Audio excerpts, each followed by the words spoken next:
As the adventurers entered the Blighted Woods, they could feel a malevolent energy pulsing through the air. Twisted vines and thorns reached out to snag at their clothes and flesh, and strange misshapen trees loomed in the distance. Soon, they heard the rustling of movement all around them, and the ground beneath their feet seemed to shift and writhe as the blight stirred. The blights themselves were horrific creatures resembling plants that had been warped and twisted by some dark magic. Some had thorny, writhing tentacles that could reach out to ensnare their prey, while others had gaping maws filled with sharp, jagged teeth. All of them were infused with a malevolent intelligence and seemed to take their delight in the pain and suffering of living creatures. These creatures were birthed from the Gulthias tree that acts as a heart of the Blighted Woods. Now that we know what the Blight is, let's talk features.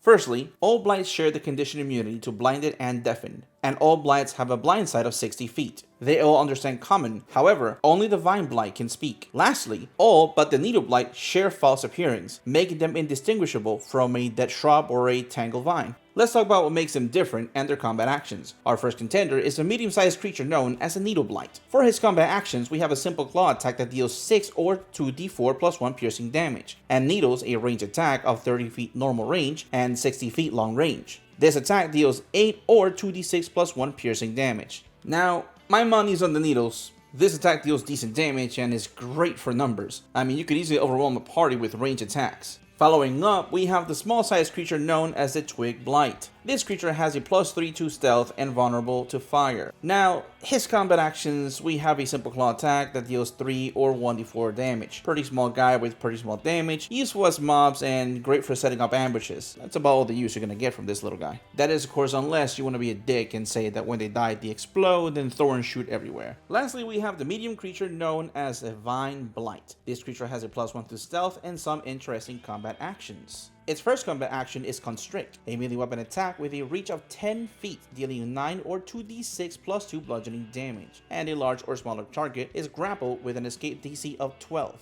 Of course, if it's hit. Until this grapple ends, the target is restrained, and the blight can constrict another target. If constricted, this could perhaps be your fate. I smell something burning! Oh, snap! It's me! Ah! Lastly, it has Entangling Plants. Grassy roots and vines sprout in a 15-foot radius centered on the blight, withering away after 1 minute.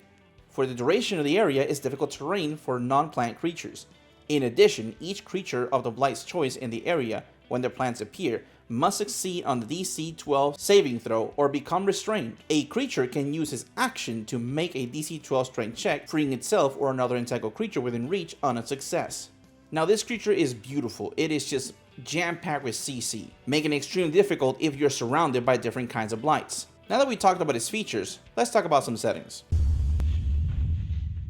Here are 3 settings that could work for your world. Number 1, we have the Blighted Forest. The Blighted Forest is a land of darkness and decay, where the trees and plants have been contaminated by the Gulthias tree's evil essence. The Blighted Forest is a dangerous place filled with blights, awakened plants gifted with intelligence and mobility that serve as the Gulthias tree's minions. These blights are the result of the Gulthias tree's dark power, and they are a constant threat to travelers in the forest. Number 2, we have the Hollowed Tower. The Hollowed Tower is a home to an infamous druidic vampire lord. The tower is built around a massive Gulthias tree, which serves as the source of the tower's dark power. The tree has given rise to all manner of blights, and they serve as Gulthias minions. The vampire lord, through dark rituals, replaced his undead heart for a heart of brambles and thorns, and has now become the heart of the tree itself, giving him full authority over the blights. The lord has begun to spread the influence of his realm, and in order to expand his feeding grounds, the blights have begun to threaten communities that would otherwise be far from their reach. Adventurers will be tasked with hunting and destroying the dark tree and the elimination of this vampire lord. The tower is a place of darkness and danger, filled with traps and monsters that seek to destroy any who would dare enter.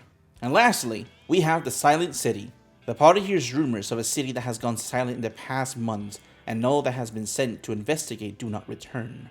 The city was once a thriving metropolis, but it has been overtaken by blights. The plants have grown up around the buildings, tearing them apart and infesting them with their roots. The streets are overrun with vines and undergrowth, making it difficult to move around. The blights have taken over the city and use it as their own personal playground, attacking any creature that enters. The players must navigate through the ruined city, avoiding the blights and discovering the source of the infestation. They will uncover a dark secret about the city's past and must ultimately face the Gulthius tree that has taken roots in the heart of the city to bring peace to this land once more. Now that's all we have for the settings. Let's talk about some strategy.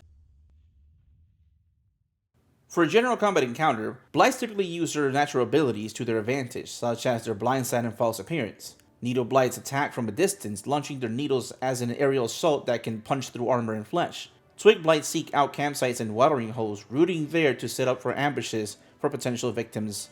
Vine blights use their connection to other plants to entangle and hinder their foes before attacking. To maximize their effectiveness, blights prefer to fight in areas with plenty of vegetation, where they can blend in and move about undetected. They also tend to attack in groups, overwhelming their enemies with sheer numbers. Now, for a unique combat strategy, in addition to the natural abilities, the blights can develop new abilities and features through exposure to different types of soil and nutrients. For example, blights that feed on the soil of a graveyard might gain the ability to animate and control undead creatures. One interesting combat strategy for blights would be to use their powers of plant manipulation to create complex traps and obstacles for their enemies.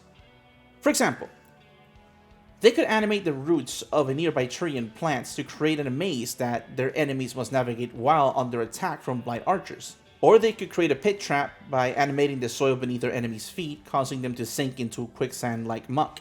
They could also create obstacles by animating vines and other plant matter to block paths or obscure vision. I wanted to take the moment to express my heartfelt gratitude to each and every one of you who has helped me reach a milestone of 100 subscribers in YouTube. This achievement wouldn't have been possible without your continued support and encouragement. And it has been a learning process and a fun journey thus far. If there's any recommendations for improvements on the channel, post them alongside your favorite encounters with the Blight, as I would love to read them and take notes of them. But that is all for today's video. Please like, follow, and subscribe, and I'll see you next time. Have a good one.